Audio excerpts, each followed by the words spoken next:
Ladies and gentlemen, the President of Texas A&M University, Dr. R. Bowen Lofton.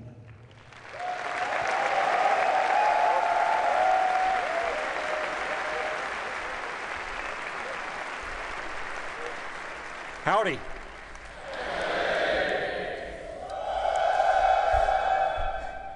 Love you guys.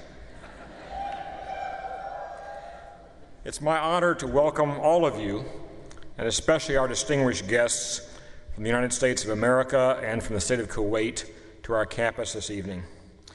I ask you all to please join me in standing as the color guard of our Corps cadets posts the colors of the United States of America and of the state of Kuwait. And please remain standing for the national anthems of both Kuwait and the United States.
Thank you. Please be seated.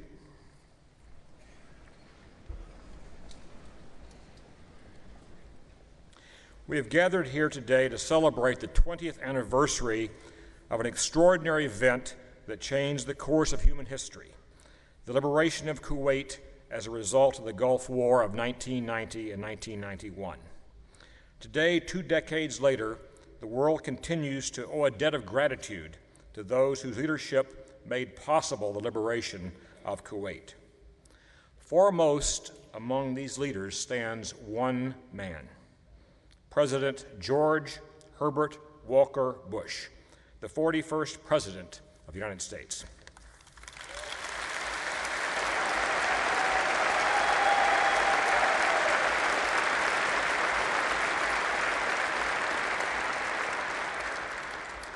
Texas A&M University is proud to be the home of the George Bush Presidential Library and Museum, which chronicles the legacy of this great president and underscores the extent to which his legacy has shaped events around the world today.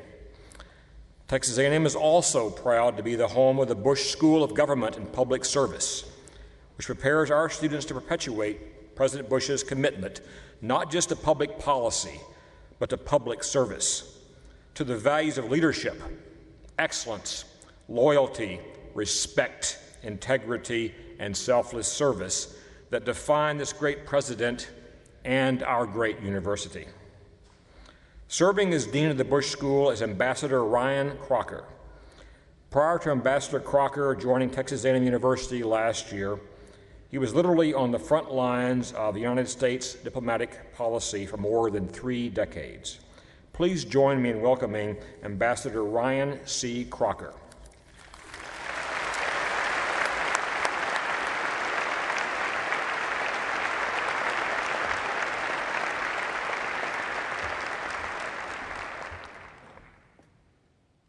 Howdy, Aggies. It's often been said that one picture is worth 1,000 words.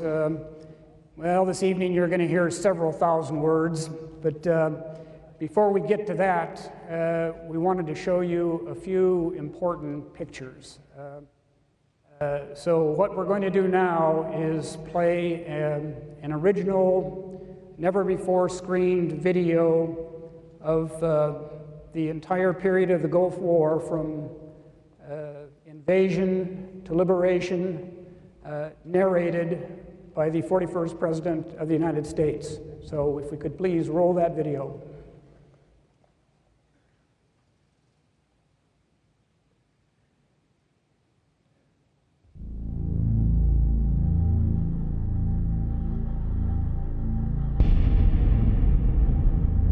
In the early morning hours of August 2nd, following negotiations and promises by Iraq's dictator, Saddam Hussein, not to use force, a powerful Iraqi army invaded its trusting and much weaker neighbor, Kuwait.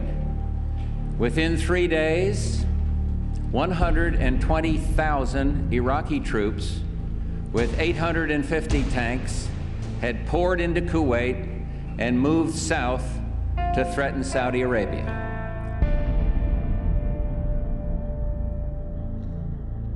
At my direction, elements of the 82nd Airborne Division, as well as key units of the United States Air Force, are arriving today to take up defensive positions in Saudi Arabia.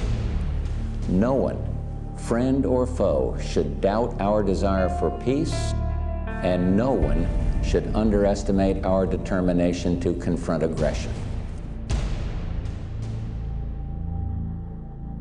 Our objectives in the Persian Gulf are clear, our goals defined and familiar. Iraq must withdraw from Kuwait completely, immediately, and without condition. These goals are not ours alone. They've been endorsed by the United Nations Security Council 5 times in as many weeks. Most countries share our concern for principle, and many have a stake in the stability of the Persian Gulf. This is not, as Saddam Hussein would have it, the United States against Iraq. It is Iraq against the world. May I say that I just had a very useful meeting with His Highness the Amir, and I reiterated the total commitment of the United States to the objectives that are enshrined in 10 United Nations Security Council resolutions. We agreed on the desirability that these objectives be realized peacefully. At the same time, we also agreed that all options remained open and that steps needed to be taken right now. Soldiers of the 18th Airborne Corps, our Commander-in-Chief.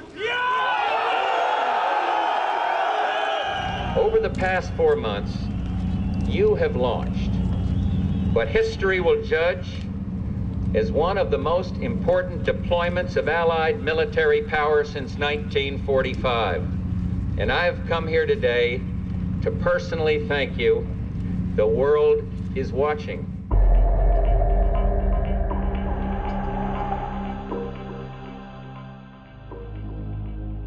I've spoken with the Secretary of State, Jim Baker, who reported to me on his nearly 7 hours of conversation with the Iraqi Foreign Minister, Tariq Aziz.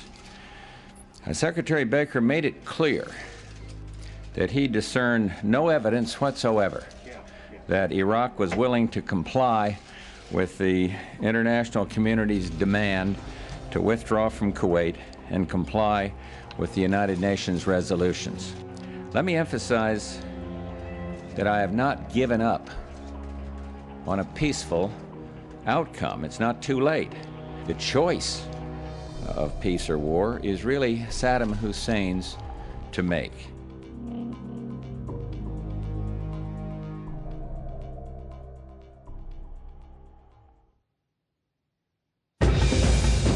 Just 2 hours ago, Allied air forces began an attack on military targets in Iraq and Kuwait.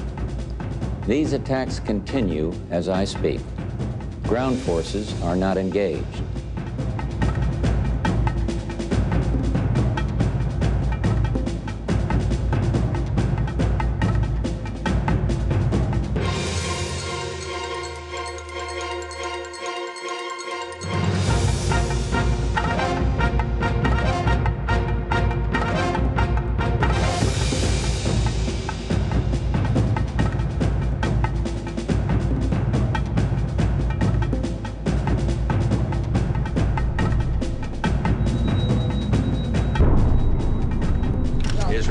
Participant. Israel is not a combatant, and this man is elected to launch a terroristic attack. When the Soviet Union made such a strong statement, that was very reassuring, and we are in close touch with our coalition partners, and this coalition is not going to fall apart.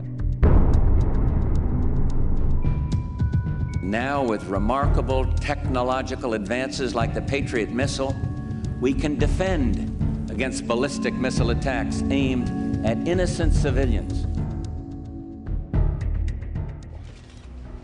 I have therefore directed General Norman Schwarzkopf, in conjunction with coalition forces, to use all forces available, including ground forces, to eject the Iraqi army from Kuwait. The liberation of Kuwait has now entered a final phase. I have complete confidence in the ability of the coalition forces swiftly and decisively to accomplish their mission.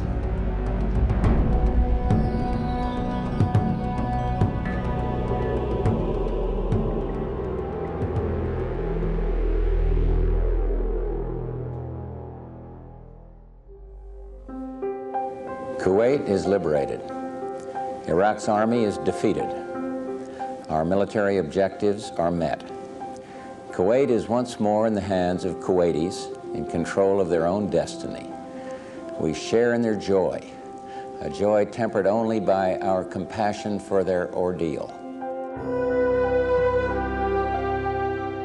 We went halfway around the world to do what is moral and just and right.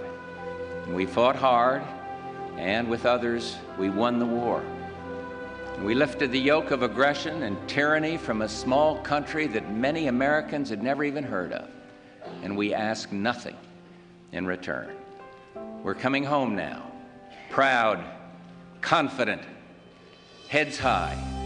There is much that we must do, at home and abroad, and we will do it. We are Americans. May God bless this great nation, the United States of America. Thank you all very much.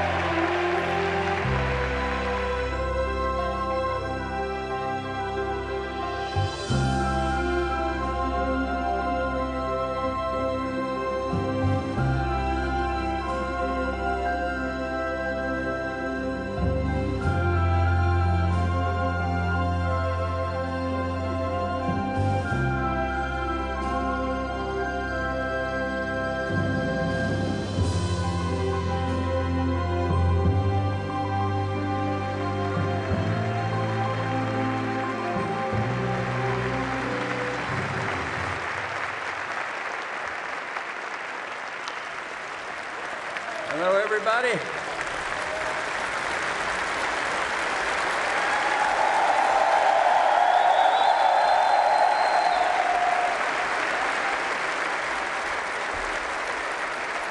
Thank you. Thank you all very much. Thank you.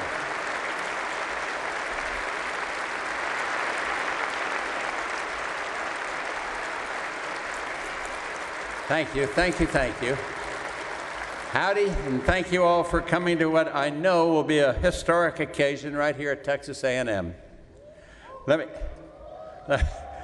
me start by thanking Ryan Crocker, our superb dean at the Bush School, for inviting me to say a few words tonight. I can't tell you how proud we are to have Ryan Crocker leading our school. He's so respected. His career of service in our foreign service has few, if any, peers, and it remains a great source of pride and comfort knowing he's captaining our ship at the Bush School and showing our students by example what the words public service is all about. Before I do say a few words, however, let me add my Navy days taught me the importance of a good wingman. And I'm happy to say I had a very good wingman as flying wing in the presidency. He was strong and able and a leader whose counsel I valued. Would you please give a warm Aggie welcome to my good friend and the man who served so ably as Vice President of the United States, Dan Quayle. There's the man.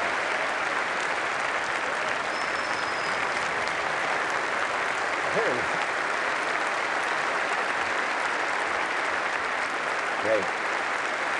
Oh, nice. Good to see you. I also, please be seated. I also want to extend a warm welcome to the veterans of Desert Storm who accepted the invitation to attend this special commemoration. And this time I'd like to ask each of them to stand and be recognized for their selfless service to our nation. I don't see you, but welcome.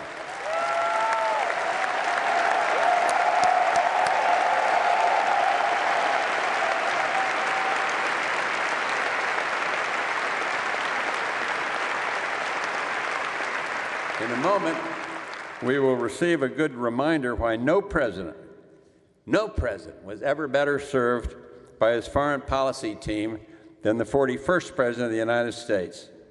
There are not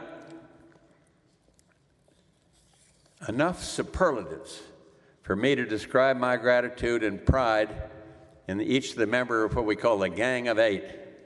And after Harry Truman became president, Texas' own Sam Rayburn, the Speaker of the House, went to the White House to see the new Commander-in-Chief. And as they were sitting in the Oval Office, Speaker Rayburn offered some free advice. And he said, Mr. President, you're going to have a staff around telling you day in and day out that you're the smartest man in the world. And that's going to have a real effect on you. But the truth is, Mr. President, we both know it's a damn lie. And the truth is, none of the men from whom you're about to hear ever suggested I was the smartest man in the world.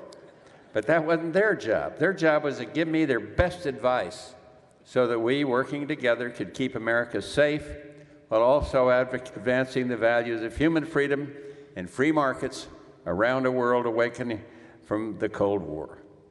And so the gratitude in my heart to Dan Quayle, our panelists Jim Baker, General Walt Boomer, Dick Cheney, General Colin Powell, and General Brent Scowcroft knows no bounds.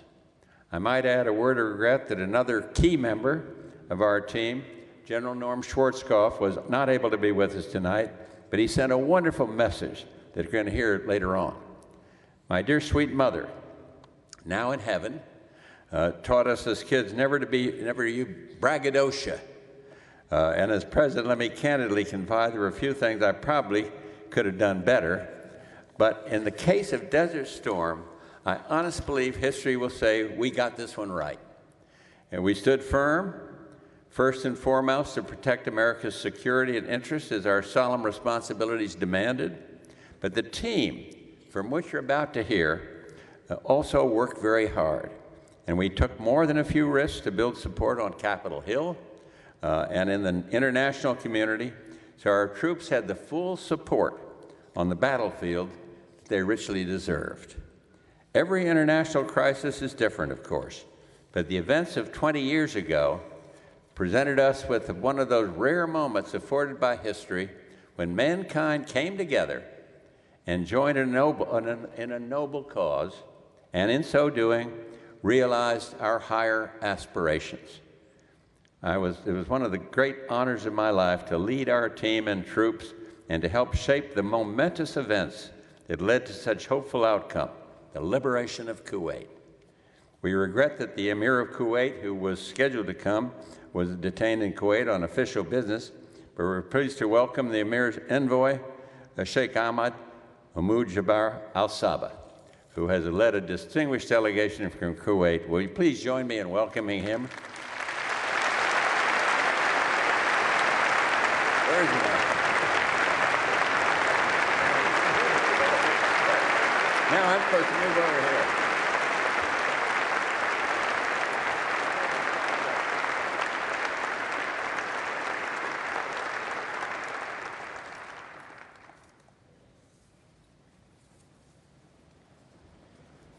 Mr. President, distinguished guests, old friends, faculty members and students, thank you for your warm and generous welcome.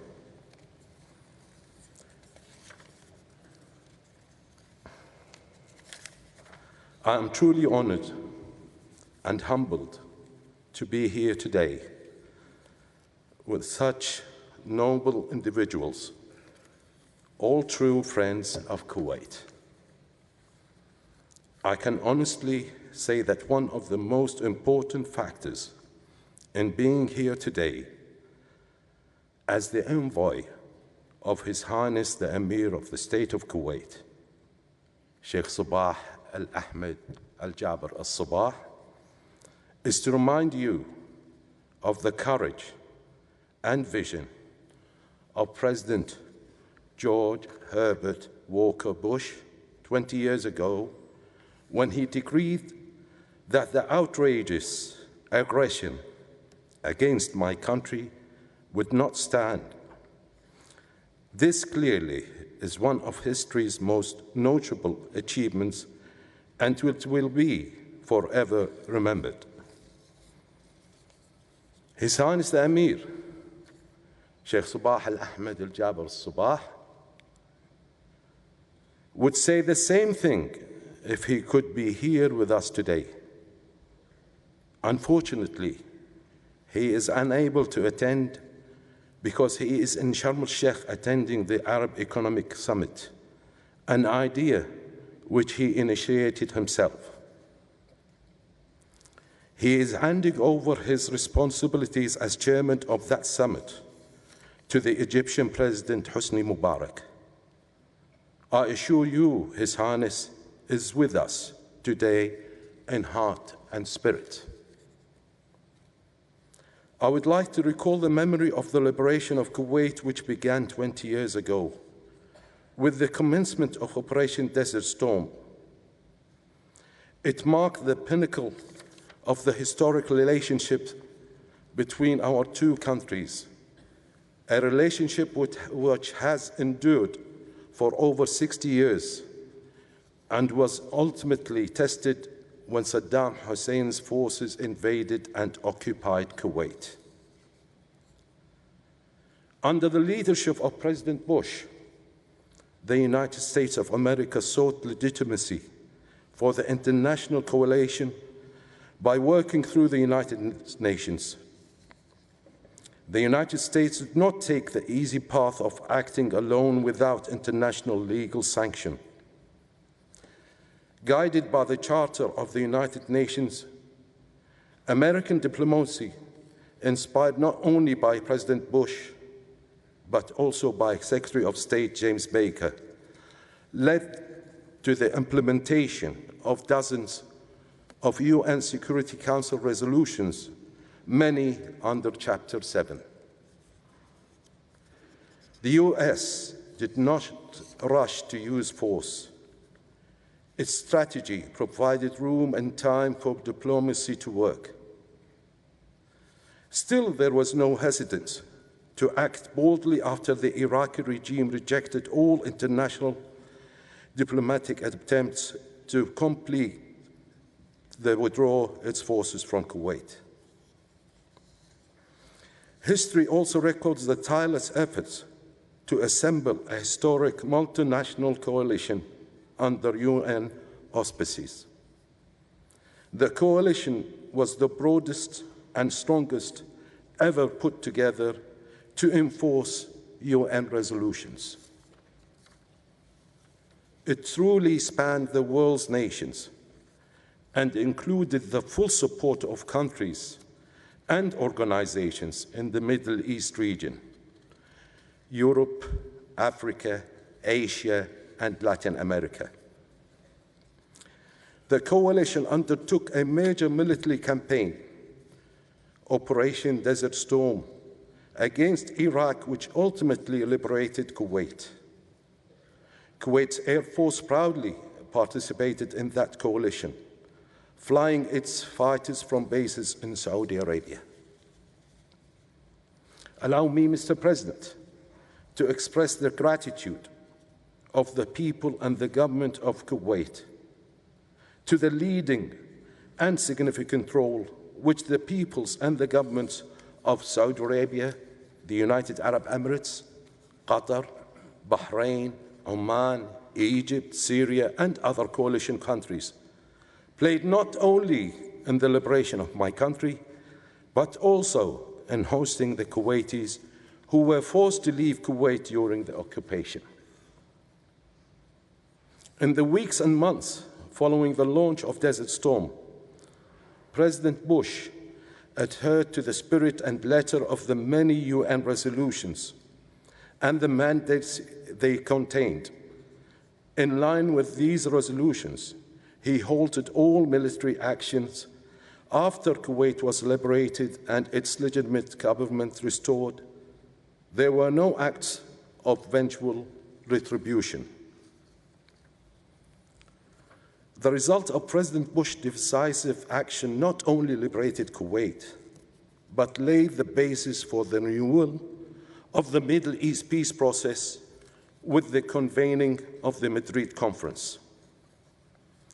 The world is a safer place thanks to Desert Storm and to the strength of the international community's response to Saddam Hussein's aggression.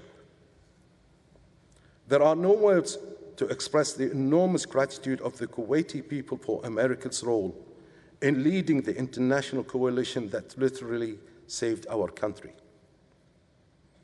Kuwait is deeply grateful to the young men and women of the coalition forces from many nations around the world for their selfless role they played when they were called upon to help save the people of a small, faraway nation from the brutal aggression of a ruthless neighbor.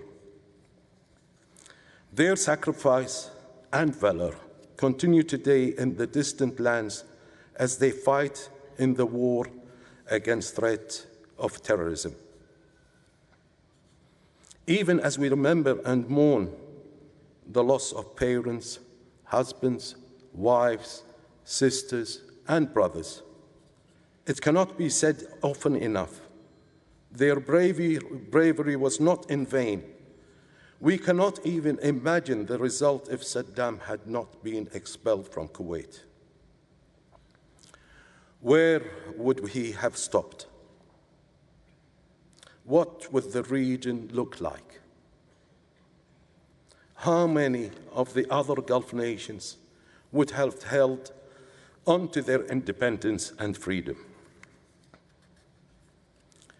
Kuwait liberation was not just a restoration of the old order. It led to a new dynamic in our economic, political, social, and environmental development. Anyone who has visited the Gulf states recently and has seen the phenomenal changes that have taken place and talked to the people cannot help but be astonished by the change. Our liberation also gave us a new awareness and appreciation for our links to the rest of the region and the world beyond. The participation of so many countries in restoring our freedom made us realize the importance of being part of the international community. Once again, I thank the privilege of being with you today to commemorate the start of Operation Desert Storm for the liberation of Kuwait, and to especially remember those who made the ultimate sacrifice for that purpose. Next month, as we celebrate the 20th anniversary of Kuwait's liberation, we once again will pay tribute to those who have fell in battle and express our eternal gratitude to all those who shared in our liberation. Believe me, and its people, Kuwait and its people will never forget you. We carry in our hearts what you did for us each and every day. Thank you. God bless the United States of America. God bless Kuwait. Thank you.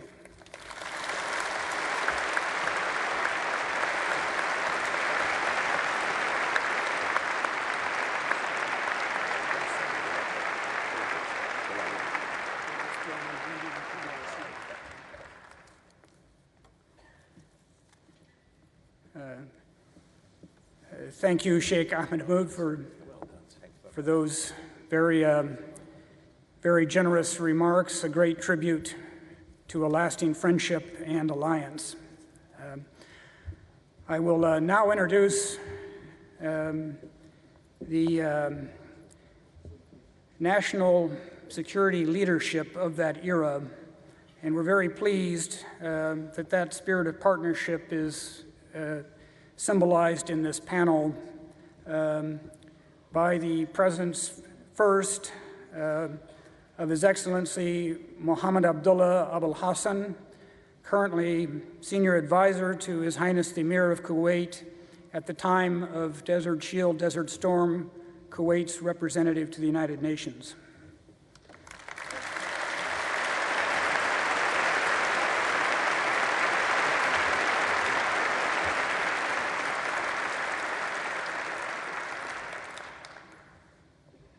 The Honorable Richard B. Cheney, 46th Vice President of the United States, and then Secretary of Defense.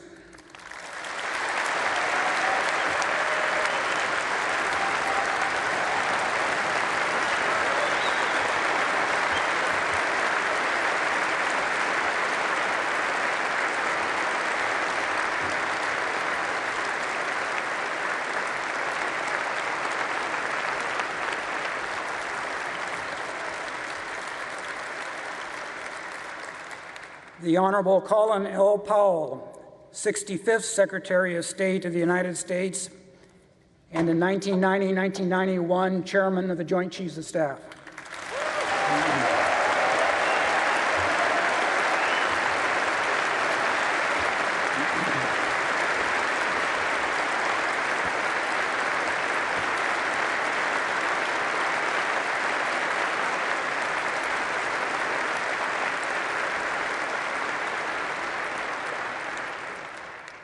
The Honorable Brent Scowcroft, National Security Advisor to President Gerald Ford, and then to President George H.W. Bush.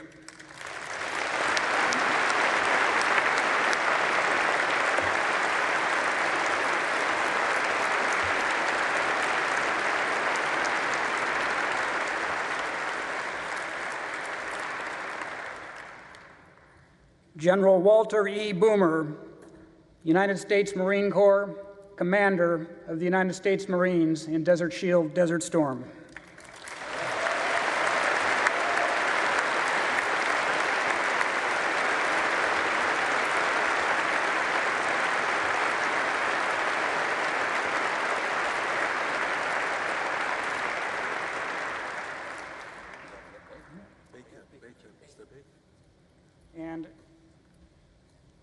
the Honorable James A. Baker III, the 61st Secretary of State of the United States.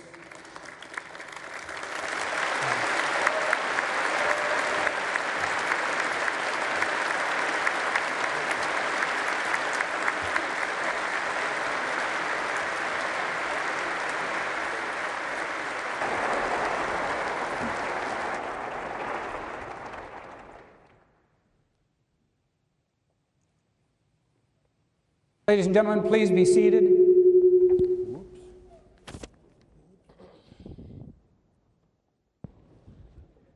This is an event in history, and the men who sit behind me joined President Bush in making it. But before I turn to them, I would like to recognize some of you in front of me. And I'll start by pointing out that events like this don't just happen. They require considerable support, and the Bush School is deeply grateful to Shell Oil Company, the Board of Directors of the George Bush Presidential Library Foundation, and Texas A&M University for making all of this possible.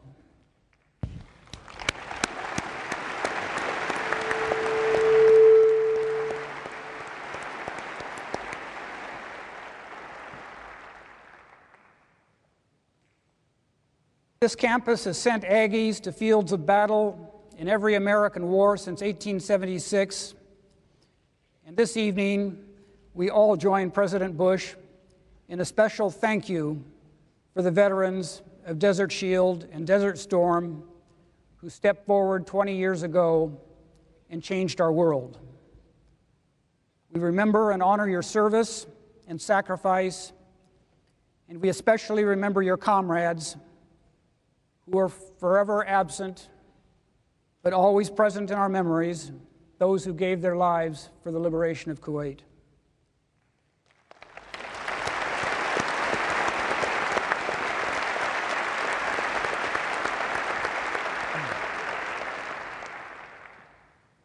I'd also like to recognize other men and women of our military, led by Lieutenant General Guy Swan, 5th Army Commander, and my former Baghdad comrade, and by 3rd Corps and Fort Hood Commander, Major General William Grimsley. Thank you on behalf of all of us for fighting America's current battles.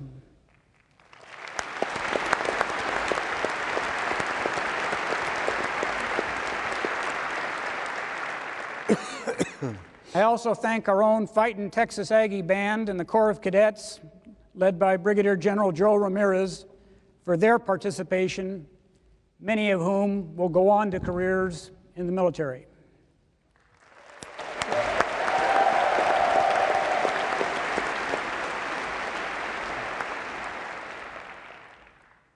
Not all of us who serve do so in uniform. I was a bit player at the time as director of the Iraq-Kuwait Task Force at the State Department, and remember that every now and then, Secretary Baker would stick his head in and be absolutely certain we were doing our job with at least reasonable competence, and we pretended that we were. I'm pleased to recognize tonight Ambassador Nat Howell, with whom I spoke almost every day during those long months, and who, with his courageous Foreign Service colleagues at the embassy in Kuwait, gave shelter to Americans fleeing Saddam and kept our flag flying in occupied Kuwait.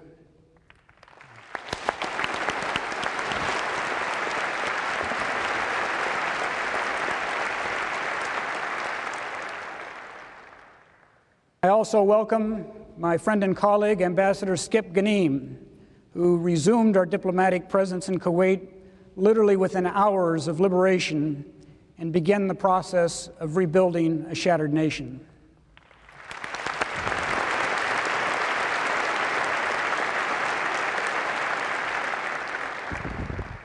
Finally, A&M is known for welcoming students from around the world, including tonight those from Iraq and Kuwait. I hope the education they receive here will help them build a future in the region that is far different than the past that we will discuss tonight. The Iraqi invasion of Kuwait was, in many respects, the event that marked the end of the Cold War and the bipolar world, and the beginning of a new, dangerous, and uncharted era in which we still live. Immediately after the invasion, President Bush declared the American position in 4 clear words: "This will not stand." His national security team on this stage tonight devised and executed the strategies that made good on that pledge. In this first momentous post-Cold War challenge to the world, as the President put it, they got it right. Now we will hear their story of how they did it, the combination of diplomacy and force, the crafting of an international coalition, the complex managing of multiple relationships and messages to Americans, to the international community, and to Saddam. They are truly the dream team, the model of effective national security policy making and interagency execution, whose actions and organization has been and will be studied by generations of scholars. As the President noted, unfortunately, one member of the team is absent because of health, General Norman Schwarzkopf. He did write on this occasion, and I would be very grateful if General Powell would take a moment to read his letter. We miss Norm very much, but I can assure you he is here with us in spirit, and he asked that we read this letter from him. It is with deep regret that I am unable to be with you today to deliver this message personally. Though many years have passed, the events of 1991 remain some of the most defining and proudest of this old soldier's life. Anniversaries allow us an opportunity to reflect on events that have greatly impacted our lives. The thoughts and feelings I have about my time in the Middle East and the 541,000 courageous men and women I had the privilege of commanding have etched an indelible place in my soul and are thought of more often than just on the anniversaries that mark the passing of time.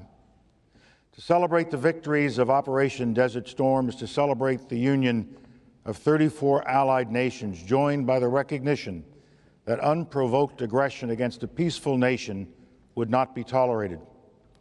Our mission was victorious because we had the best trained military in the world, a president who, as commander-in-chief, possessed the fortitude to make tough calls when they needed to be made, and the unwavering support of the American people. Let us also remember that while we celebrate the victories of the past, sons and daughters of the United States of America continue to serve across the globe to keep this great nation safe from those who would do us harm. Freedom is not, nor has it ever been, cost-free. It is paid for with the blood and lives of our service members. My thoughts today are with the families of those who made the ultimate sacrifice for the cause of freedom. May we remember them always. And finally, to the 541,000 magnificent men and women who were the thunder and lightning of Operation Desert Storm, know that a child will be born in Kuwait today, and that child will be born into freedom. Free because of your service and your sacrifice. There is no greater contribution one can make, nor greater legacy one can leave behind. Our mission in Kuwait ended 20 years ago, but the impact will endure for generations to come. May God bless and protect our veterans, members of the armed forces, and the United States of America.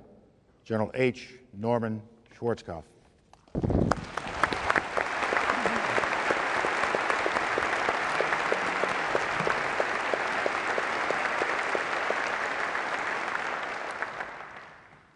Now the speeches are over and the discussion begins.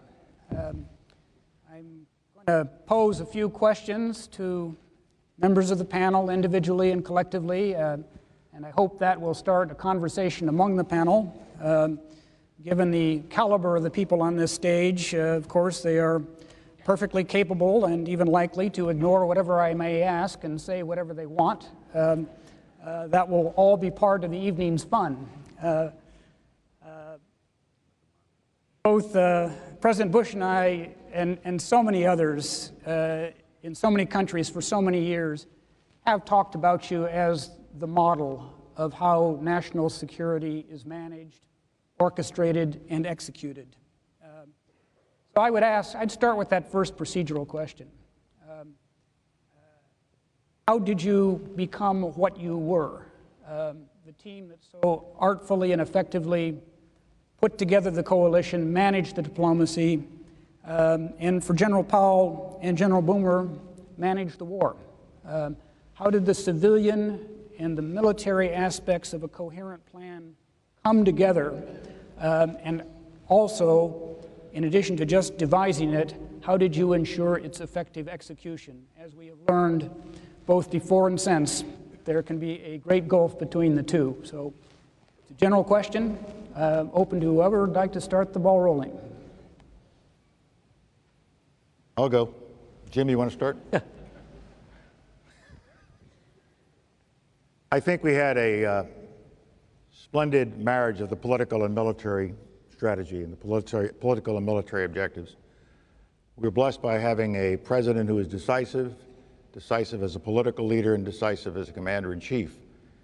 A diplomatic team led by Jim Baker that did a splendid job in pulling the coalition together and in getting the necessary international support for what we were doing.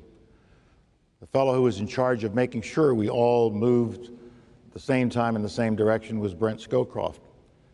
And Dick Cheney, as Secretary of Defense, gave masterful leadership to the armed forces of the United States as our commander in the Pentagon.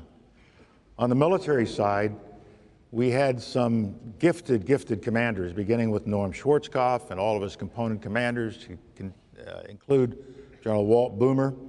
We also had a new authority under the Goldwater-Nichols Act of 1986, which made the lines of authority within the military and our linkage with the civilian leadership very, very clear. And the thing I think that really made us, in my judgment, a very effective team is that we weren't strangers to this. All of us had been in government for long periods of time. We all had different assignments within government, and we all knew each other. We had respect for each other. We had knowledge of each other's idiosyncrasies, strengths, and weaknesses, and we were able to talk as sort of a band of brothers, never taking anything personally in the heat of any disagreement. And so because of the experience we had, and because of the authorities that the military now had, and because of the leadership provided by President Bush, I think we had a pretty good team. I would second that, Ryan. And I think principally that derives from the fact that we had a leader in President Bush whose vast prior governmental experience had taught him how the national security apparatus ought to work. And he formulated and implemented a national security team and apparatus that did work that way. And I've often said that I think, frankly, we were the exception to the rule, because today, in so many administrations, doesn't matter whether it's Republican or Democratic, you see internecine warfare between members of the national security team of an administration, and we didn't have that. As Colin said, we'd all been friends, and we'd worked together in prior iterations, in prior administrations. But I think first and foremost, it was the fact that our leader knew how the team ought to work, and he saw to it that it worked that way. And we were very fortunate in that respect. And we did not have the backbiting and the backstabbing and leaking and fighting that other administrations have seen, sadly.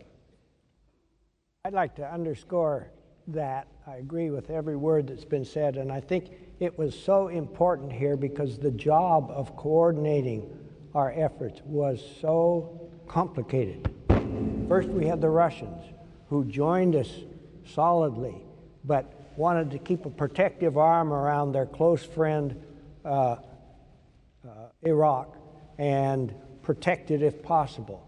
Then we had the coalition we built, 34 countries in the end, each one of them with different sort of requirements and demands, including those who couldn't send troops and money, coordinated that with NATO, how much of this was to be a NATO or a non-NATO or a semi-NATO effort. The UN, we wanted to get the world community behind this effort, and that took an awful lot of diplomatic time.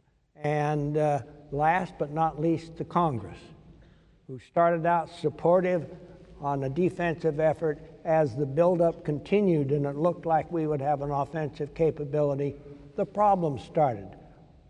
Does the president have authority to do this? Where is the Congress role? And so on. And we finally scraped through in the end with a favorable congressional resolution. But all of these took separate kinds and conflicting kinds of coordination.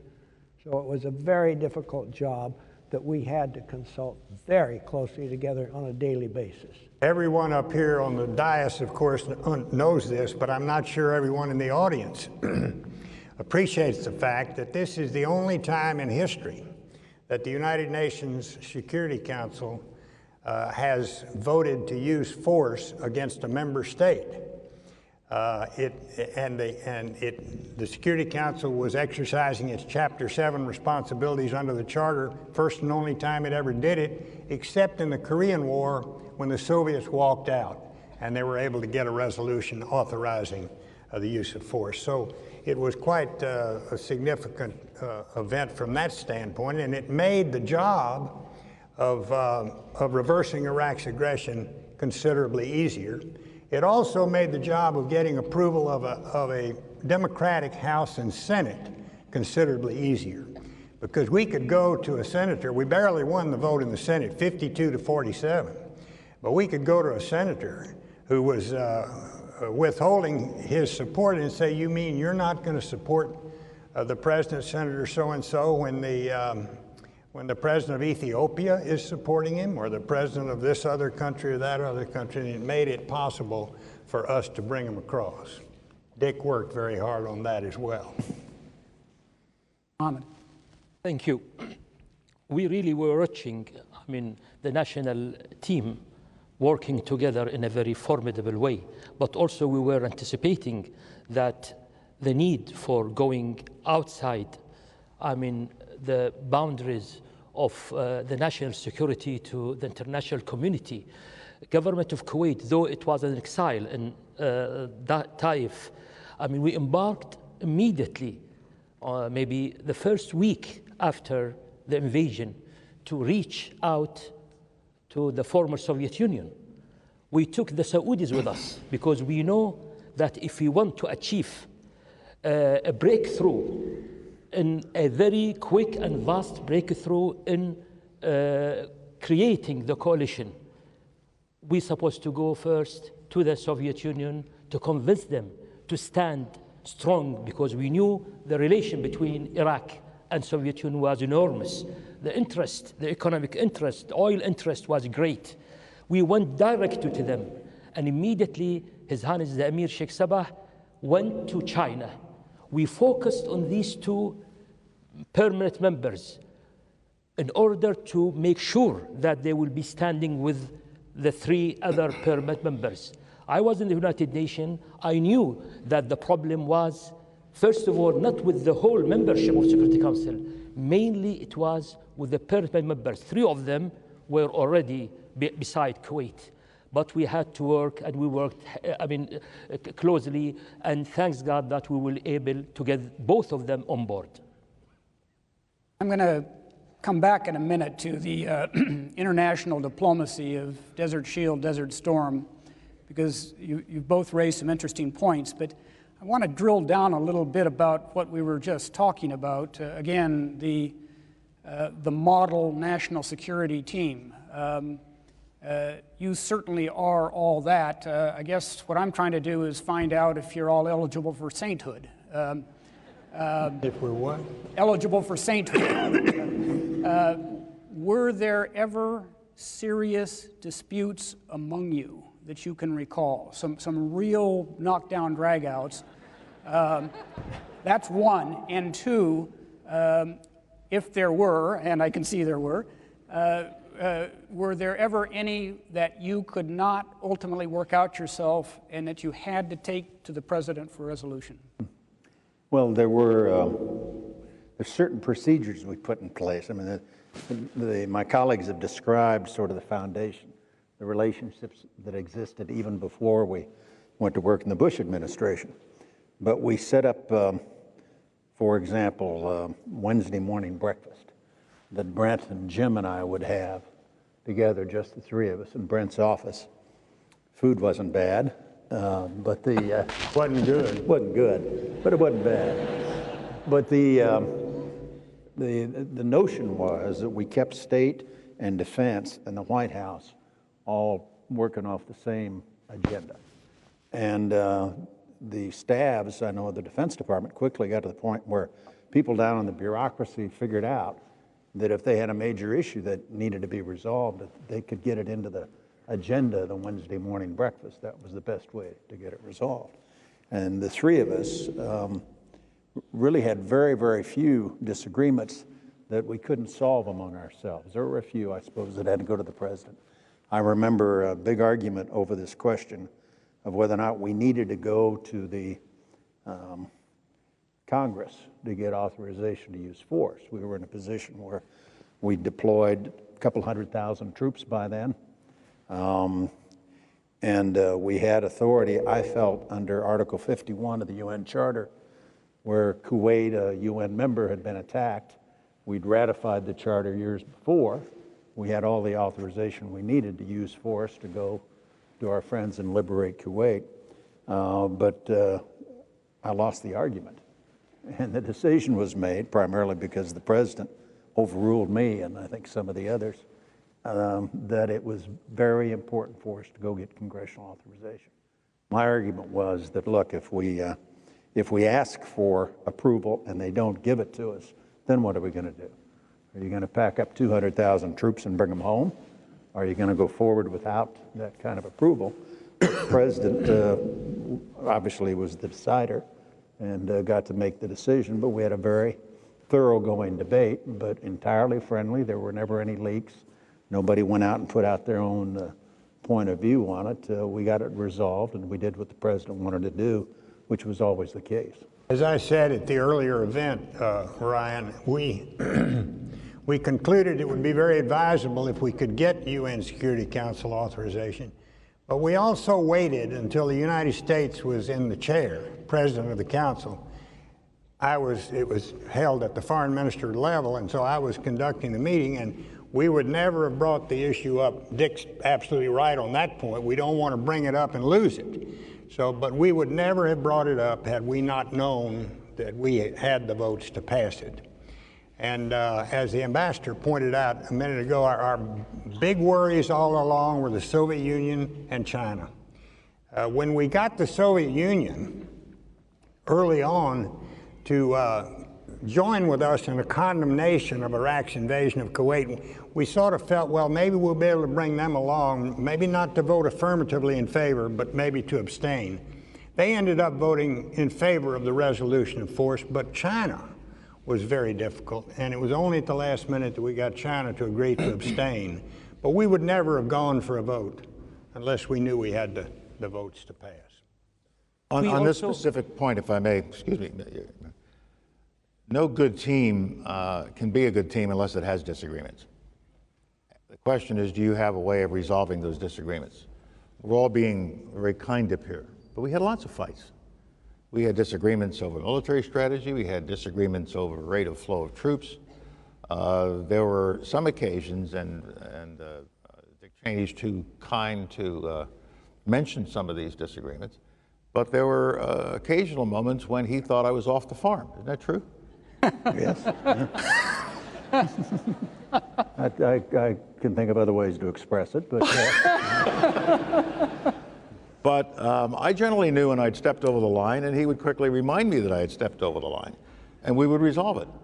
And so it is not, should you have disagreements or not, you have to have disagreements, or else you don't get the best ideas out. You don't get the real arguments on the table in front of the president.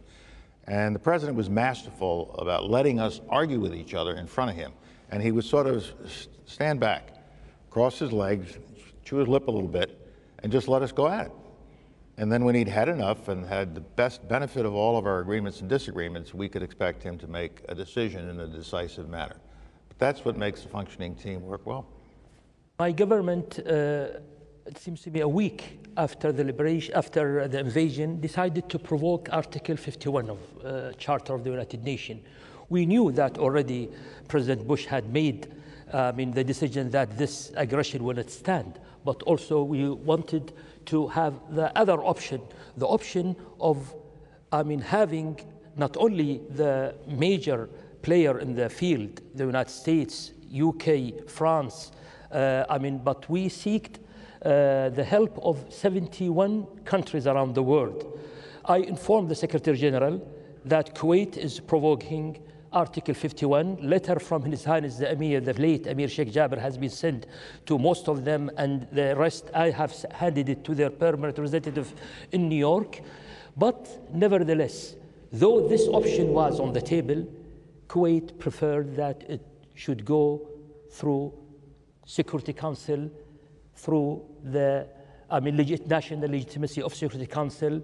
Particularly, we were encouraged that the first meeting of Security Council, though it was called only 2 hours before its convenience, it convened on 2 o'clock early morning of the 2nd.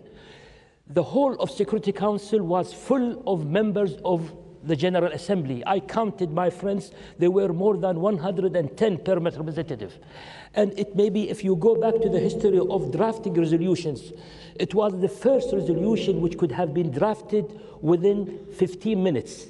Had it not been for the absence of permanent representative of Yemen, he did not want to have his seat. He was playing with the rules of procedure of the Security Council, saying that if any member of the council will not attend, then the meeting will not be called. We tried really to push him. This took us around 1 hour. He was excusing himself that his government has not yet given him instruction, but really, literally, we pushed him to the council. And the resolution 660, which condemned the aggression, which considered it violent, flagrant violation to international peace and security, which called upon Iraq to immediately withdraw its forces to the 1st of August boundaries, it has been issued within 2 hours and 10 minutes. From this attendance, the speediness of taking this very important resolution, and under Chapter 7, as Mr. James Baker said, that it was the second or the third, to be frank. The first one was Korea, the second one was South Africa, and the third resolution under Chapter 7 was Kuwait. We were really very optimistic that we should continue on the course of Security Council. It is the legitimacy of the United Nations, and already we have the support of 71 members of the United Nations accepting to join the coalition by that time.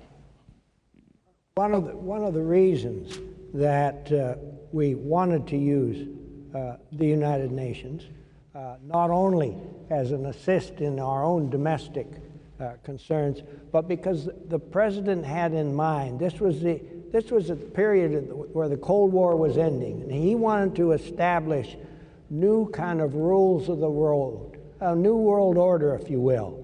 And he saw that as being able to use the United Nations Security Council, which was set up in 1945 to deal with disputes, and to use that vehicle as a means to coordinate world opinion, as His Excellency said. And so we had multiple goals through all this, all coordinated by the president toward this general end. I think that's a key point. We shouldn't forget that the president had been America's ambassador to the United Nations. Right. So when we were debating whether or not to go to the United Nations, those of us who wanted to give it a shot had a little bit of an advantage. He had already been there. Yes, He'd been there. He knew what it was all about. And Mr. Baker, don't forget that Security Council, in particular for Arab world, it was not very popular. The feeling of Arab world for Security Council has been affected by how they have dealt with Palestinian issue and the Middle East issue since '67. Therefore, when they saw Kuwait is depending on Security Council, I was receiving several messages that you are going the wrong way. Just let the coalition to take care of the Iraqis. But no, I mean, we said that we really, because of the nature of the aggression itself. I mean, Kuwait was different than any other country. It's a small country, but it was far-reaching to all the international community. Both Secretary Baker and Ambassador Abu al-Hassan have touched on the importance of the Soviet Union at this period. Kuwait had extensive interactions. We certainly did, first with Gorbachev, of course, with Shevardnadze, later with his successor. And of course, as we saw in yesterday's New York Times, there were some fairly extensive and fairly heated discussions going on between Baghdad and Moscow, particularly during the latter phase of this period as we moved toward conflict and the pace of Russian interaction, if anything, intensified with Besmirtnik and you. Did you all stay pretty much of a common mind about where the Russians were and how we should deal with them? And I'm talking again, particularly that last January-February period. I think very much so. They were Soviets, of course, at the time. And they weighed in at every time a deadline was approaching, they would weigh in with us to not take action, don't do this, delay. But there was never any suggestion, I can't remember any suggestion on the part of any of the national security team that we ought to accede to those requests. The President, though, was very anxious that we not do so in a way that didn't alienate the leadership of the Soviet Union, particularly Gorbachev and Shevardnadze, with whom we were working to achieve at the very same time a peaceful end to the Cold War. The Cold War didn't have to end peacefully. It could have ended with a bang instead of a whimper. So when we would turn them down, we would always have to find some reason or excuse to do so, but we were able to do that. I said this morning that I thought it was very fortuitous that I happened to be negotiating an arms control issue with the foreign minister of the Soviet Union at the very time that Iraq invaded Kuwait. I told the story, and I will tell it here for the bigger audience, that I got word from the State Department that Iraqi troops were massing on the border of Kuwait. And I said to Edward Shevardnadze, I said, this is very troubling to us. We think that Iraq may be preparing to take action. And he said, oh, I can't conceive of that happening. He said, I don't think they would be so foolish as to do that. We broke for lunch. I said, you might want to check with the KGB and find out whether there's any substance to it. Our intelligence agencies say it's very real.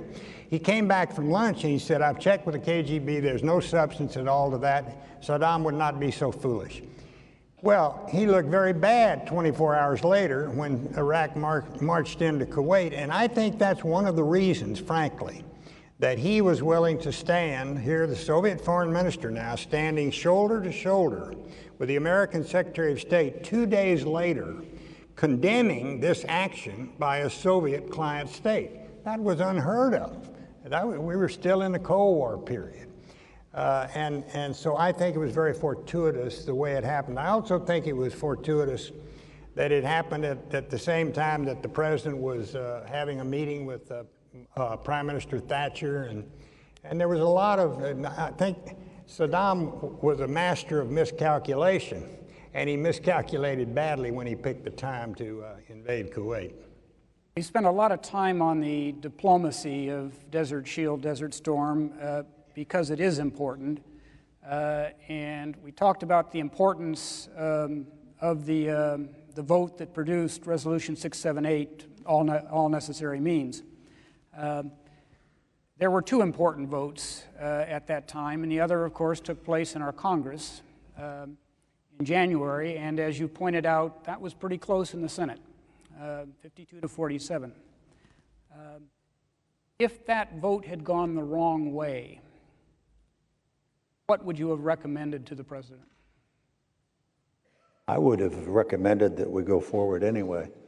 Let's say I was a believer in the notion that we already had, from a legal standpoint, all the authority we needed. Of course, I'm not a lawyer. I didn't let that stand in the way, though, of firm opinion. And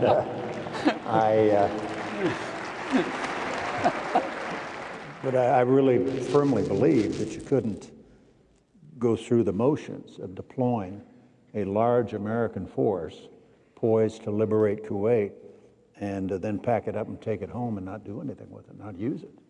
The president, I think, as I look back on it now, made exactly the right decision when he said we've got to go to the Congress and get a vote, and in fact put the Congress on record. I think that turned out to be a very sound strategy. But I would have argued, even if we'd lost the vote, that we really had no choice but to go forward. Well, I am a lawyer, and I would have argued the same thing.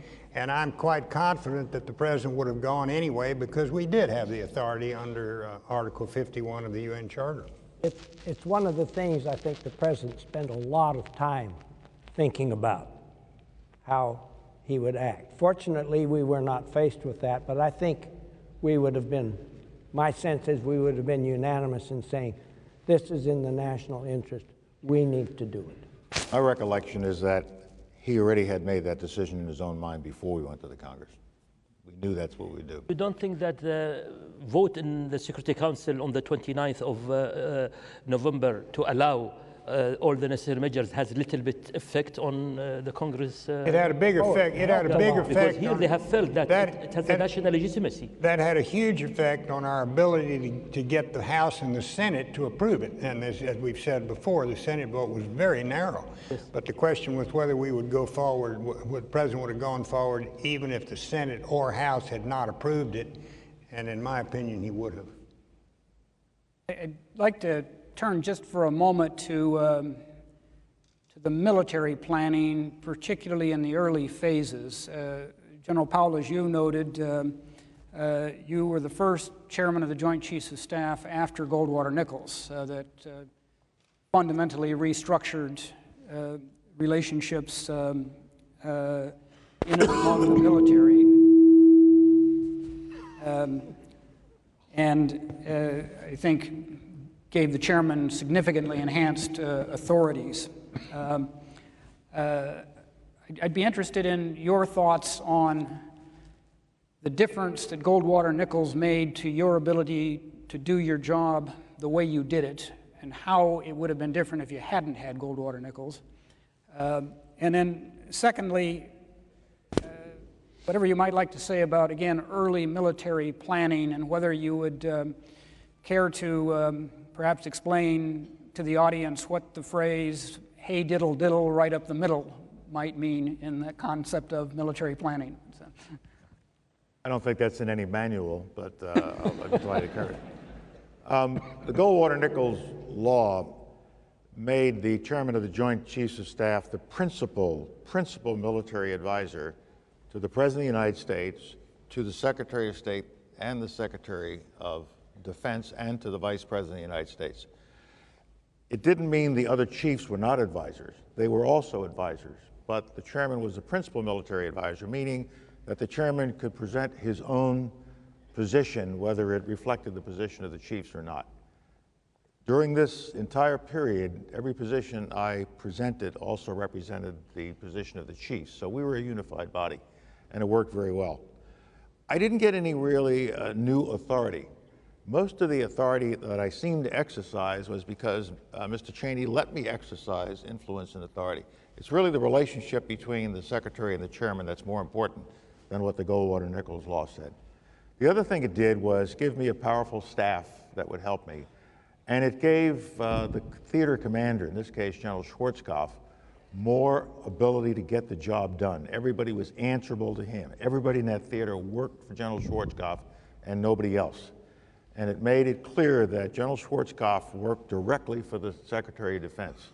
As a practical matter, from day to day, he reported through me to the Secretary of Defense, but he worked with the Secretary of Defense and through the Secretary to the President. The initial planning after we realized the challenge that was before us, a lot of it had been done because General Schwarzkopf and his staff and commanders had begun to change the standing plans that were there and envisioned an entirely different scenario. So when the invasion happened, within just a few days, General Schwarzkopf was able to present to us and to the President of the United States a way of dealing with this. And the way of dealing with it was first go to the United Nations, impose sanctions. Second, put in place a maritime interdiction force that would stop the commerce going up and down, back and forth to Iraq. Third, we have to deter the Iraqis to make sure there's no illusion in their part that they could come south out of Kuwait into the Gulf area and into Saudi Arabia. So deterrence was the first military task. Get troops on the ground right away. 82nd Airborne, some Marines start moving in, the Air Force moves in, and then build that up so you can do the next task, which was to defend Saudi Arabia. Not just deter, but if anyone did attack, we could defend Saudi Arabia. We achieved that mission with a buildup of close to 250,000 troops by early November. It was at that point we went to the president and said, we're now built up. We don't know whether this problem will be solved by sanctions or not, but if you want to have a capability to take offensive action to kick them out of Kuwait, then we need to build up some more. We need another 250,000 troops. And in a very momentous meeting in the Situation Room with all of us present, we presented this to President Bush, and he thought about it for a few moments. We discussed it among ourselves and argued a little bit, and he said, do it, and that's what we did. So by the time Desert Storm began in January, we had a force of some 500,000 people. And the mission of that force was to eject the Iraqi army from Kuwait. It was also a mission that was the mission, and we weren't going to Baghdad. All of the controversy about going to Baghdad, should we have gone to Baghdad or not, it was never an issue or area under consideration. It was nothing the military was planning for. We would not have been able to put this coalition together if that coalition thought that we were going to Baghdad. We had a Syrian division in General Schwarzkopf's force. We had an Egyptian division. We had lots of other forces who were there because the mission was specific. And so it executed almost the way Norm painted it on the first week. Now, lots happened. We had to move 541,000 folks. We had to feed them. We had to give them water. We had to give them shelter. We had to get all the troops there. But pretty much it executed as we had laid it out. And I think General Boomer might want to talk to it because he was one of those executors. I would digress for a moment. I seriously doubt that anyone on this stage is a candidate for sainthood. But I would say this, as a senior military commander, looking up to this group, the group gave us tremendous confidence. Those things that you have heard them talk about, the way they were able to speak together with one voice, the way the president handled this issue, caused us to feel like there's nothing that we need that we won't receive. And everything that we needed, we did, in fact, receive. Even to the president visiting us with the First Lady in the middle of the desert. Quite a remarkable Thanksgiving day. And one quick story about the First Lady. She was so gracious signing the backs of the shirts of all of these, in this case, young Marines. When she and the president left and they were moving down a road to go to the helicopter, all of these youngsters lined the road and were saying, "Goodbye, Mrs. Bush, thank you for coming." And there were tears running down her eyes, and I was sitting next to her. And I said, "Mrs. Bush, if you don't stop this, I'm going to cry, and that would not be a good thing for the commanding general to be seen crying." I mention that to you, though, because we received that kind of leadership from the entire team. Would you say that, I guess it was the end of October, General Powell, you mentioned it, the core group, 28th or so, put the proposition forward that if we wanted to go offensive, we'd need to double the force? It wasn't a surprise. The president knew. We had told him months earlier that about that time we would come to him for additional instructions, and that's what happened in early November. Would you say that was the decision to go to war? That was the decision that said, if this doesn't get resolved in a peaceful manner, we're going to go to war and resolve it. And let me ask you again, thinking back to that meeting, that date, end of October, what each of you felt, how this was going to play out, whether you felt we were going to war or whether you felt sanctions still might turn this trick. No, I thought by then, by early November, middle of November, when Saddam Hussein did not respond in any way to suddenly another 250,000 Americans on their way, when he took no note of it, he didn't readjust his troops, he didn't start seeking to get out of the box he was in, then I was quite confident that we were going to go to war. He wasn't going to blink. And he was going to sacrifice the lives of tens of thousands of his soldiers for this. So I was quite sure that that's where we were probably going to be. Talking about that second influx of troops, you know, we received some criticism after it was all over that went like this: well, you really didn't need all of those folks there. I will tell you, I had the 1st Marine Division there on the ground. When the second one rolled in, I was one happy camper. One happy camper. We were facing the 4th largest army in the world. And it wasn't until we had been there for a while on the ground that we finally came to realize that perhaps they weren't all they were cracked up to be, and they turned out not to be that great. But we didn't know that. I think what became known as the Powell Doctrine is absolutely the right way to go to war, with sufficient forces. Ryan, if I may. Ryan.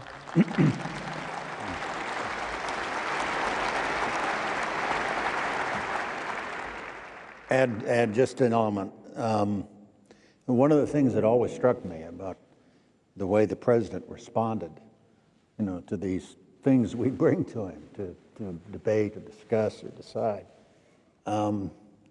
he was able to focus on what we were doing and why we were doing it, and not get caught up in the political world. In other words, he never made a decision that I found while I was there, when I went and asked him for troops, or asked to call up reserves, or say we've got to send more divisions. He never once made a decision within a political context. It was always what makes sense, what do you need to do the job, and then we went forward and did the job. He always, it was very different from the way I had heard it had been in prior administrations, where presidents would sit in the West Wing and their staffs and make decisions based on political considerations as opposed to what's best from the standpoint of the troops and how do we accomplish the mission. For the panel member who just joined us, if you don't want to study war no more, you better be ready to fight a war.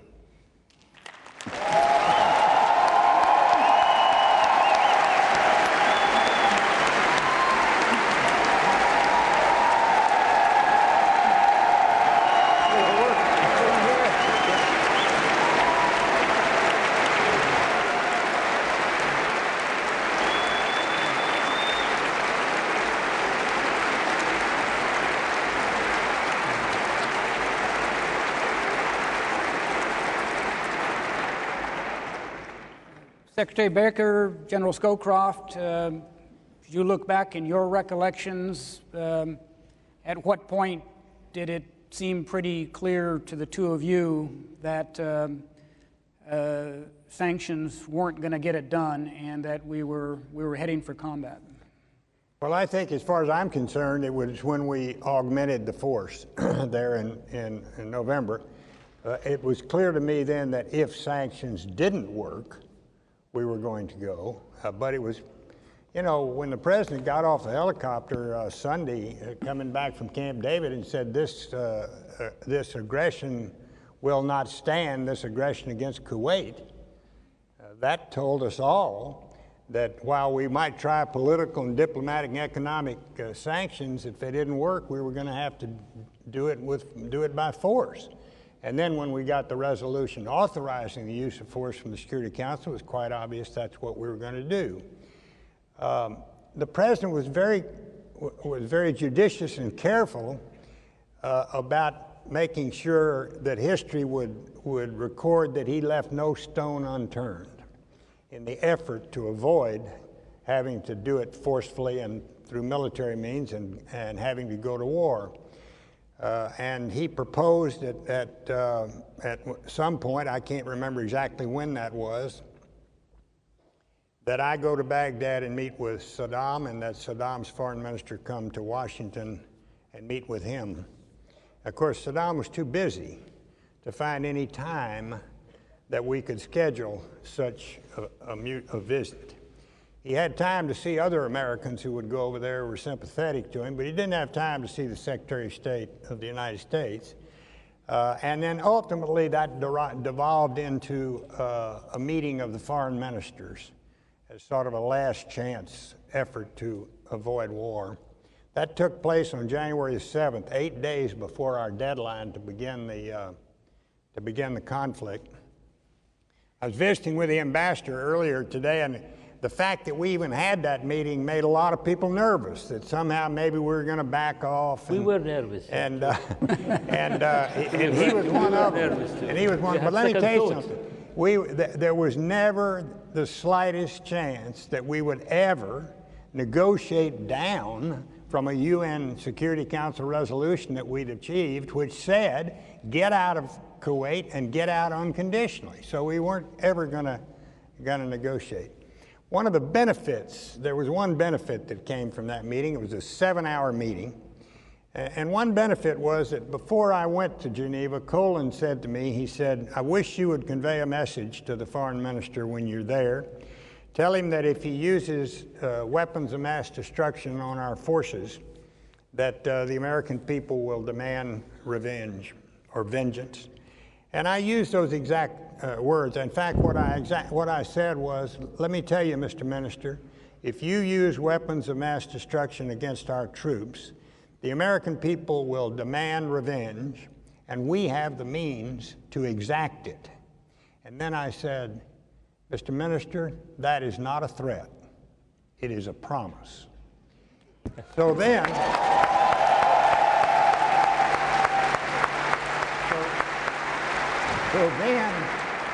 then, interestingly enough, after Saddam was captured in 2003, or 4, whenever it was, 3, I guess, and interrogated, they said, why didn't you use your chemical weapons against the American forces in Desert Storm? He said, I didn't use them because of what Baker told Aziz in Geneva. Interesting. And now today, I might say this, I volunteered this earlier today when we were talking to Brian Williams. We now have a policy that says we won't do that anymore. We've changed our national intelligence posture. Declaratory policy. Declaratory policy. And so we won't threaten people with the use of our weapons of mass destruction. That are members of the NPT.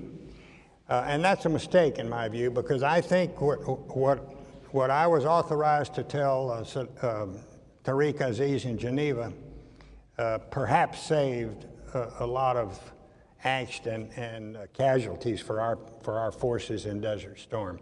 Ryan? 1 second, let me get to... I wasn't quite as sanguine as Jim about when we decided force would be used, because I didn't realize Saddam would be so dumb. Really. Had Saddam, early in December, for example, when we had completed our buildup, said, okay, I'll withdraw, then what would we do? We couldn't keep a force there. It's too big to rotate. We would have been in a very difficult position unless he would agree to dismantle his forces, which was highly unlikely. So I kept thinking he would wise up at the end, especially when, Jim hasn't mentioned this, in December, Foreign Minister Shevardnadze resigned. And I think inside the Kremlin, that tended to tip the balance a little, because one of Gorbachev's other advisors, Primakov, was the principal advisor on Iraq.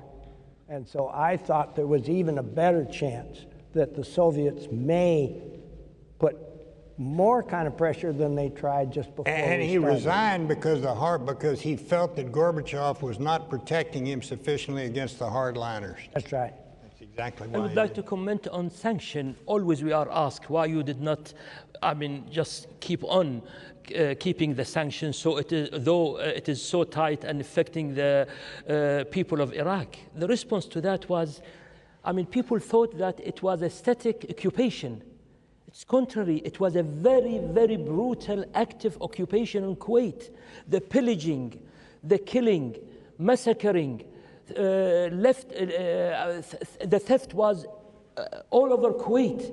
Therefore, the people of Kuwait were suffering. How we will be able to just give more chances to the Iraqis. And don't forget that Iraq were not, the majority of the Iraqis were not suffering from the sanction, because already for more than 10 years, they were under a de facto sanction by the regime, going into war from war and internal, wars with north to south. And therefore, the fact that sanction could change the mentality of Saddam Hussein, we were really doubt about it. But also we were a little bit skeptical how people will consider that we will able to live with another month, another 2 months of occupation. Had it been just any occupation like history has taught us, India, Pakistan, it could have been different. When we went to Kuwait immediately after liberation, there was no home for even the leadership from Kuwait. His Highness the Amir, he did not go to his house. The Crown Prince, the ministers, because everything was looted and destroyed. This should have been taken in mind concerning the people whom I say, why you did not give more time for sanction. It was a vicious occupation, as every member of this panel has said, and as the President has said repeatedly, both then and subsequently. But I wasn't going to ask Ambassador Abul Hassan what he thought the right time to shift from sanctions to force was, because I know the answer, August 2nd. Follow up on this chemical issue, if I may. That was the one issue by December, January that kept me awake at night. We trained, we were prepared for them to abuse them, but our casualties could have been significant if they had decided to use chemical weapons. Was asked every time I talked to a reporter, what about chemical weapons? And my answer was always, they wouldn't dare use them because we would destroy the regime, we'd destroy Baghdad. Now, I had no idea that the secretary had said that, but I was thinking, God, I hope somebody said that to these guys. Secretary Baker, yes. And of course, he had. On the, again, on the military side, General Powell, in an after-action review a few years after Desert Storm, you were quoted as saying, "We fought Desert Storm with the European army. We used European tactics." What did you mean by that? We had been training for most of my military career and Walt's military career to fight the Soviet Union on the central plains of Europe. Our tanks, our helicopters, our fighter planes, everything was geared toward an air-land battle that reflected an enemy that looked like the Soviet Union. It was the Soviet Union. And so when Desert Storm came along, especially in the second phase, the second buildup, which was most of the corps that was in Europe, we just brought all of that training, all that equipment, all of that investment to a place where a Soviet-like army was waiting for us, and that was the Iraqi army. So I like to call it, it was the Cold War battle without trees or hills. We were out there in the desert. I remember one American general who had been retired for some time telling me, "It won't work, your troops are going to go out there and get lost in the desert." And I just smiled because he hadn't heard about GPS yet.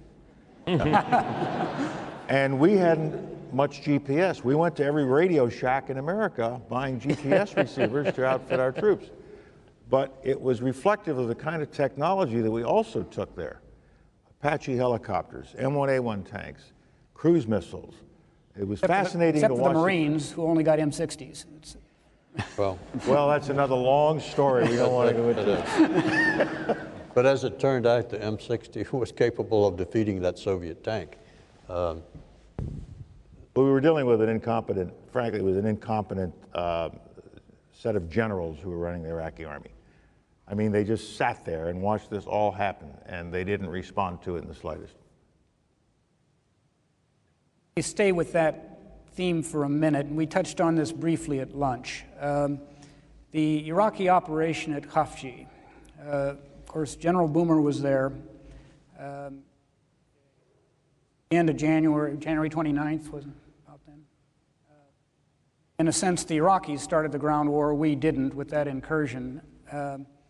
Some commentators have said that looking at how the Iraqis carried out that operation, and then when you pushed back, how quickly they moved north, including their Republican Guard units. Some commentators have said we should have had an moment as we looked 3 weeks ahead to thinking these guys are going to be making fast tracks backwards. We'd better be making real fast tracks forwards and on the flanks. Two questions. Was there reflection on what Khafji showed us about Iraqi capabilities and tactics? And if there was, what conclusions you drew both in the field and at headquarters? Well, I watched this Khafji thing unfold, and to be quite truthful, I did not understand or believe, and our intelligence didn't reflect this, that it was a major effort on their part, because I kept thinking this is not very smart for them to do, because we can push them back, and if they attempt to come further down the coast into Saudi Arabia, they're not going to stand a chance. So we working with the Saudi coalition and helping them, were able to push them back pretty quickly. We were not alarmed. I was never alarmed. The Saudis were upset that they had come across and were actually in Saudi territory. That was important to them. But from a military perspective, what we learned was this. If they had their nose bloodied in round one, they were not anxious to come back for round two. That was very important for us to learn, and that battle really helped clarify things in our mind about what might unfold. But we weren't so brilliant as to have been able to deduce that, oh yes, they're going to cave in immediately and we should go. This is an issue that does not come up often in reflections on the Gulf War, but was absolutely central in an earlier crisis, and that's hostages. The hostage crisis in Iran, many argue, virtually destroyed the Carter presidency. We had hostages in Iraq and Kuwait, human shields, so-called, a lot of publicity at the time, a lot of dramatic gestures by individuals opposed to the war to call attention to it. Yet it did not emerge as a central issue, not just because Saddam let them go in December, but even coming up to December. How do you think that came about? What was the decision in Washington in terms of handling a hostage issue that kept it from taking over the entire crisis as it did to us in Iran? I think my own view was that it was a factor, we were aware of it, but we had bigger fish to fry. I mean, we had a major operation that we were planning. And you never got to the point where all you're concerned about are a handful of American hostages. Obviously, you'd be concerned about them, but we weren't about to walk away from the bigger issues that were at stake here that Brent's talked about in terms of the worldwide situation, the United Nations resolutions, the desire of 170-some nations to see this terrible event reversed. And as our Kuwaiti friend talked about, there was an ongoing loss of life from the activities of the Iraqis, and it was important for us to get that resolved as quickly as possible, not to withhold action or hold up to negotiate over a handful of individuals. We spent a lot of time looking at contingency plans, particularly with respect to the people who were in Kuwait. Getting into Baghdad would have been much more difficult. We could never find anything that would work and might perhaps end up being like a Desert One that President Carter went through, where we not only destroyed the force going in, but got the hostages killed. So it was a difficult decision. We just had to accept that the hostages might become casualties. I can remember a discussion, Colin, we looked at the possibility of a rescue operation. And in the end, we rejected the rescue operation because we were afraid the Iraqis would interpret that as the beginning of offensive action. And if that's what you were going to do, you needed to have a much more, a broader, better developed plan, a lot more forces involved. So we wrote off the idea. We worried about it, and we worried about them, of course. And had they been mistreated, you know, if they'd been physically mistreated or something, it might have triggered more of a focus on our part, but our primary objective were, as Dick indicated, the bigger issues that we were dealing with as long as they were not being mistreated. And then ultimately, of course, he came to his senses and released them. But it was a clear, it gave you a clear picture of the kind of opponents you were dealing with. And spoke to the brutality of his occupation of Kuwait, an extraordinarily brutal occupation. Arab world, some of us, I mean, of allied forces, when we were faced with the hostage, they said that this is a tactic from Saddam Hussein to divert the attention from the core of the issue. I mean, to create, I mean, some side issues and to let the administration to concentrate on the side issues and forget the main issues. And we remember that even Arafat at that time, who was very close to Saddam Hussein, he has been advised by Saddam Hussein to let him to have some skirmish with the Israelis in West Bank and in Gaza in order to call for a Security Council, because for the first time we have witnessed, thanks God, that from 2nd of August until the liberation of Kuwait, not a single meeting for Security Council has taken place in any other issue but an issue of Kuwait.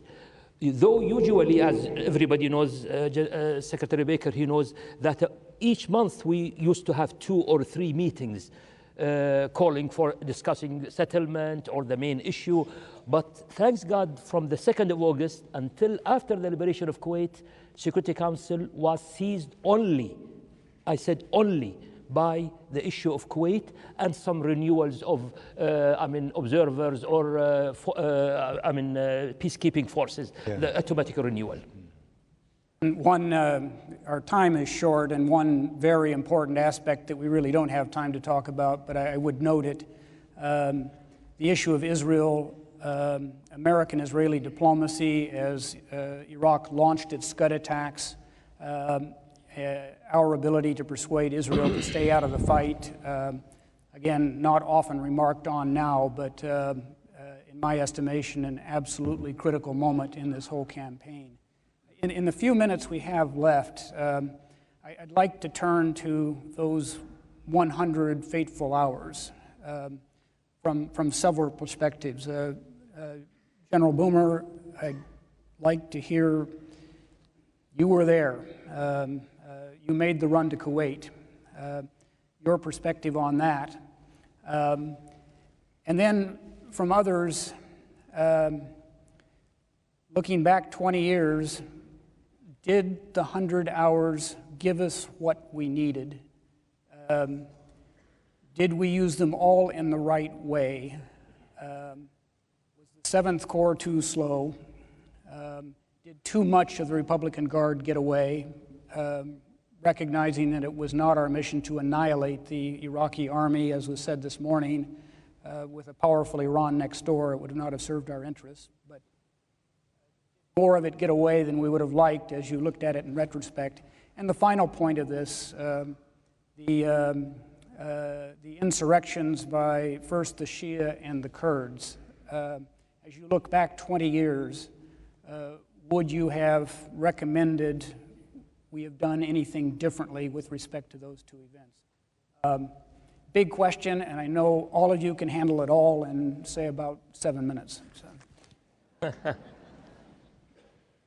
Well, can I speak to what might have been done differently, even though it was in the military realm?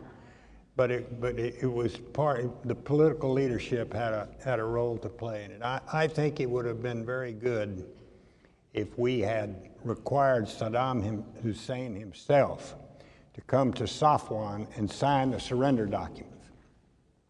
I think we should have done that. And then I think it probably was a mistake for us to let him fly his helicopters, allegedly to reposition some of the people that we were shooting as they fled the highway of death. I think that might have been a mistake. But except for those two things, I have to tell you, as I said earlier, I think this is a textbook example of the way to go to war, diplomatically, politically, and by that I mean politically within the United States, and getting the consent of both houses of Congress. Militarily, of course, by virtue of the way we handle that job so expeditiously and with minimum casualties, and economically, in the sense that a lot of other countries contributed treasure to this effort. I would just add, I agree with that. I would just add that on the uprisings, the Shia and the Kurds, we did not want Iraq to split apart because we were still thinking of the geopolitics of the region and Iraq and Iran offsetting each other. So that was a prime consideration in what we did about those insurrections. Concerning Kuwait, though, I mean, the Kuwaiti people would have really loved that the 100 hours could have been extended 10 more hours to just go and get rid of him in Baghdad. But nevertheless,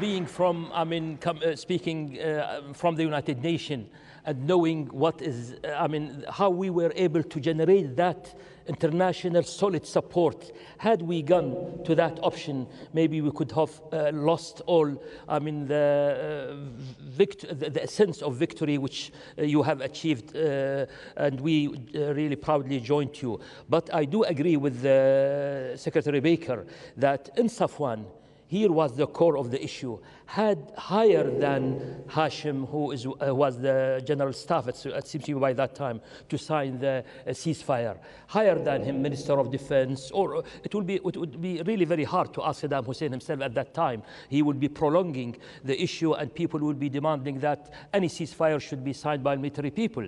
Therefore, that issue really, I do agree with you. We wished that higher than the one who already signed, who was Chief General Staff.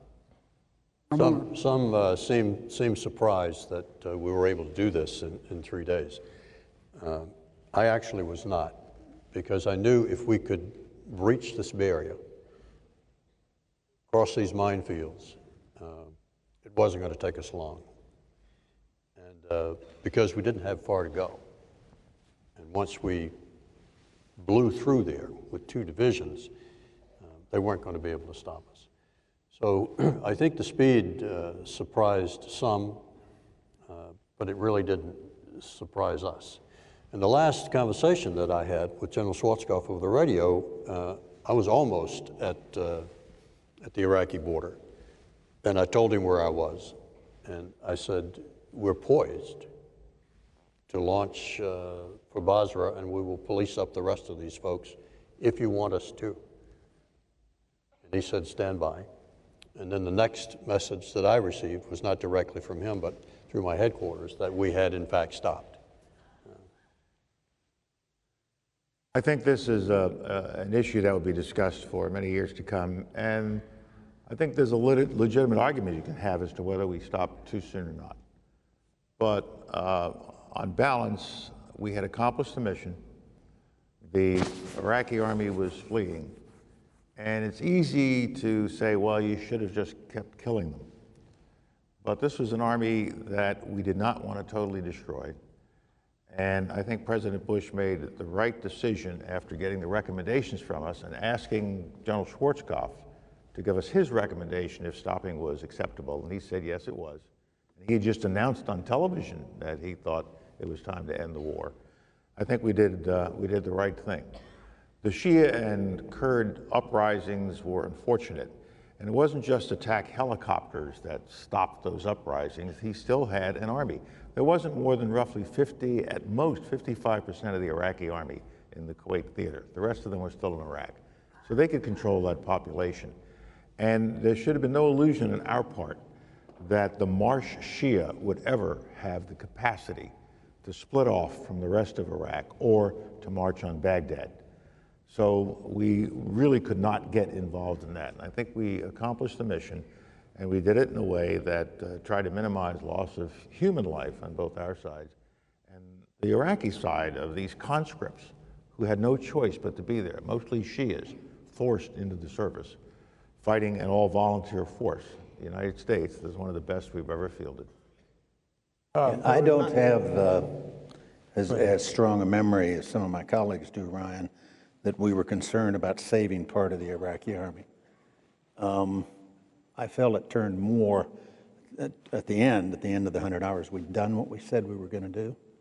We'd done a masterful job, as Jim said, on all these different dimensions, but that there was also a strong feeling, and Colin just touched on it, that this magnificent force had done a tremendous job, and that we'd reached the point where the Iraqis were so weak that it was just a question of, did we really want to ask our young men and women to continue to slaughter the enemy? And it was that kind of equation where there was no military rationale why we would want to continue to do that, given the fact that we'd already achieved our objective. And that it was that kind of thinking more than this question of, do you want to keep part of the Iraqi army for some purpose? This was one issue with respect to which all of the president's political advisors and military advisors were in accord. I remember the telephone conversation with General Schwarzkopf there in the Oval. I was on one of the extensions, and everybody recommended to the president that the mission had been accomplished and it was time to end it. I want to say one quick comment, if I might, Ryan, about your statement about the Scuds into Israel. This was a really serious, complicating factor. Israel has never failed to respond to any attack on it, and yet had she sent airplanes up to try to take out some of those Scud missile batteries in western Iraq or anywhere else, and it would have greatly complicated the military and political mission that we were on. And we made an appeal, and Dick was getting a lot of pressure from the Israeli Minister of Defense to permit them to retaliate by giving them the deconfliction codes for aircraft and so forth. And we really seriously didn't want that, and we ended up talking to Prime Minister Shamir himself. I talked to him, I'm sure some others did, but to his everlasting credit, he overruled other members of his cabinet and said, no, he said, we should not complicate our American friends' efforts in this regard. We said we're going to do a lot more to take care of those Patriot, I mean Scud missile batteries, and we did. And General Schwarzkopf diverted additional forces there.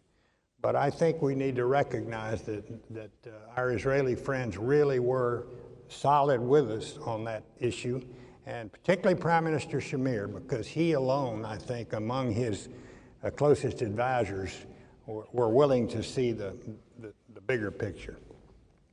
I'm afraid that is all we have time for. Clearly, we could go on for hours.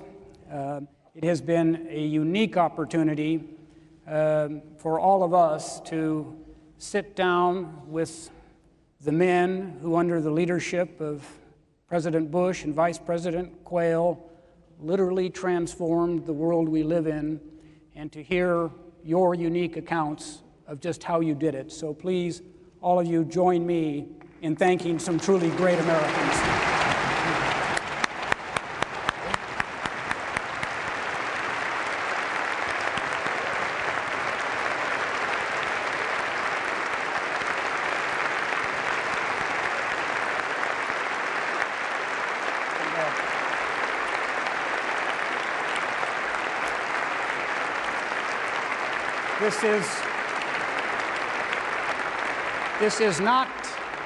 This is not quite the end of the program.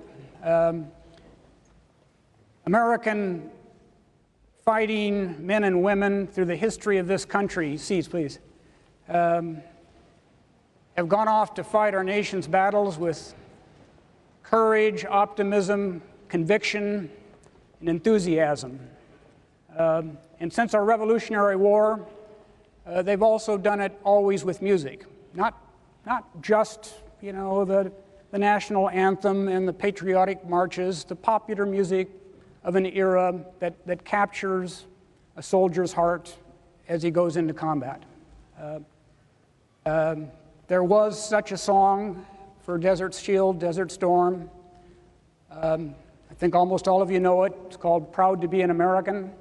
It was sung every single day at General Schwarzkopf's headquarters in Saudi Arabia and throughout the theater.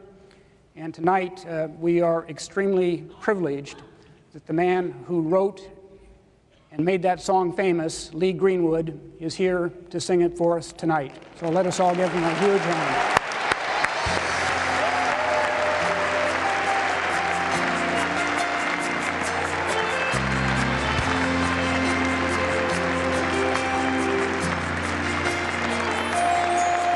If tomorrow all the things were gone, worked for all my life, and I had to start again, just my children and my wife.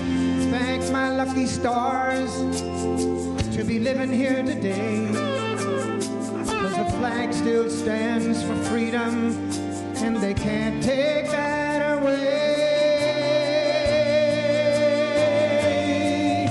And I'm proud to be an American, where at least I know I'm free. And I won't forget the men who died, who gave that right to me. And I gladly stand up next to you and defend her still today. 'Cause there ain't no doubt I love this land. God bless the USA.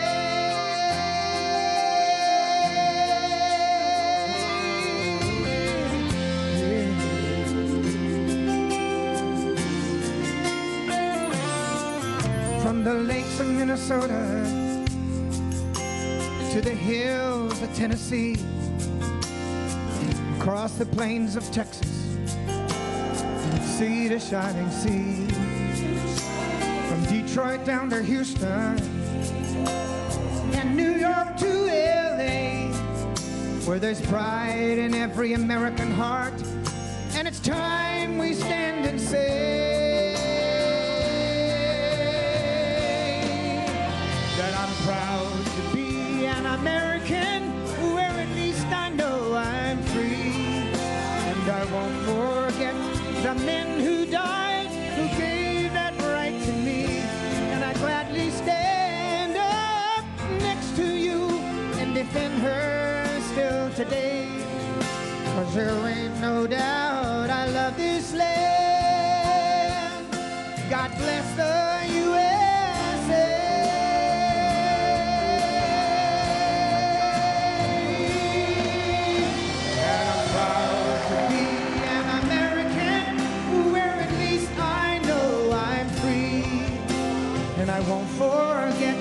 the men who died, who gave that right to me, and I gladly stand up next to you and defend her still today. 'Cause there ain't no doubt I love this land. God bless the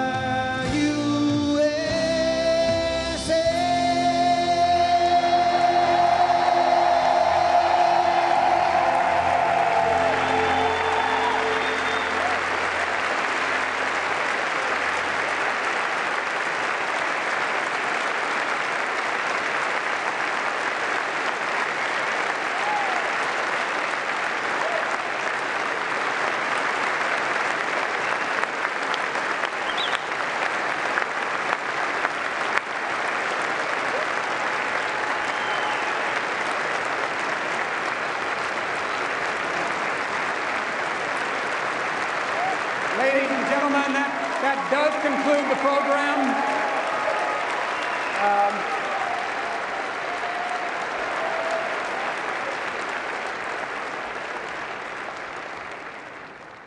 We'd ask that you please remain in the auditorium until the President's party has departed in that really flashy AM mobile.